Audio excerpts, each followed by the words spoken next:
सबसे अधिक कोमल कौन? यदि आप मेरी चैनल में नए हो तो मेरी चैनल को सब्सक्राइब करें, शेयर करें और लाइक करें। धन्यवाद। बेताल का उड़कर पेड़ पर लौटने और राजा विक्रम का उसे दोबारा पकड़ने का सिलसिला जारी रहता है। इस बार राजा विक्रमादित्य बेताल को फिर से पेड़ से उतार कर ले जाते हैं। रास्ते में बेताल राजा से कहता है, मार्ग बहुत बड़ा है, चलो मैं तुम्हें एक और कहानी सुनाता हूँ, इसे तुम ध्यान से सुनना। बेताल बताता है, एक समय की बात है, गौर नाम के देश में गुणशेखर राजा का राज हुआ करता था। राजा इतना बलवान था कि उसकी चर्चा दूर दूर के राज्यों तक फैली हुई थी। उस राजा की 3 सुंदर बेटियां थीं। तीनों इतनी कोमल थीं कि राजा को अक्सर उनकी चिंता लगी रहती थी। राजा की सबसे बड़ी बेटी इतनी कोमल थी कि चांद के प्रकाश से ही उसके शरीर पर छाले पड़ जाते थे। दूसरी बेटी को गुलाब के फूल जैसी नाजुक चीज के टकराने पर भी चोट लग जाती और खून बहने लगता था। तीसरी बेटी के कानों में किसी के चलने या कुछ कूटने की आवाज पहुंचते ही उसके हाथ पांव पर छाले पड़ जाते थे। हर कोई उनकी इस कोमलता के बारे में सुनकर हैरान रह जाता था।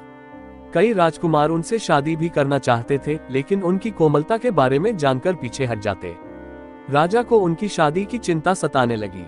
उन्हें लगने लगा कि इस कठोर संसार में उसकी कोमल बेटियां कैसे जी पाएंगी। तब राजा ने फैसला लिया कि वो सबसे पहली बेटी को हर दम छांव में ही रखेंगे, ताकि किसी तरह की रोशनी की वजह से उसके शरीर पर छाले न पड़े। राजा ने दूसरी बेटी को हल्के कपड़ों और गहनों के साथ ऐसी जगह रखने का फैसला किया जहां कोई भी चीज उससे न टकराए। राज ने तीसरी बेटी को ऐसी जगह रखा जहां किसी की भी आवाज न पहुंच पाए। इसी दौरान एक पड़ोस के राज्य का राजकुमार उनकी कोमलता के बारे में सुनने के बाद गौर देश पहुंच गया। उसने सबसे पहली राजकुमारी के चेहरे को गुलाब के फूल का स्पर्श कराया, जिससे राजकुमारी के चेहरे पर घाव के निशान बन गए। राजकुमार हैरान रह गया। इसके बाद उसने दूसरी राजकुमारी को चांदनी रात में बाहर जाने को कहा, लेकिन जब राजकुमारी ने मना कर दिया तो वो उसे खिड़की के पास ले गया, जहां चांद की रोशनी पड़ रही थी।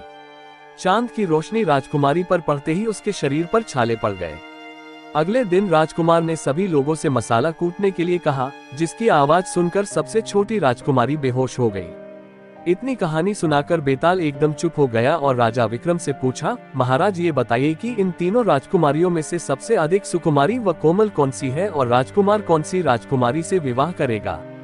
सवाल सुनने के बाद भी राजा विक्रमादित्य ने कोई जवाब नहीं दिया। गुस्से में बेताल ने कहा, राजन, जवाब पता होने पर भी आप उत्तर नहीं देंगे तो मैं अपने तेज से आपका सिर धड़ से अलग कर दूंगा।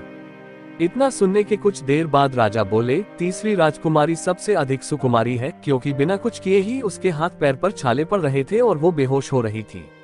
वो सिर्फ तन से नहीं मन से भी कोमल है। इसी वजह से राजकुमार सबसे छोटी राजकुमारी से शादी करेगा। जवाब मिलते ही बेताल राजा विक्रम की पीठ से उड़कर फिर से पेड़ पर जाकर लटक जाता है और राजा उसके पीछे पीछे जंगल की ओर भागते हैं।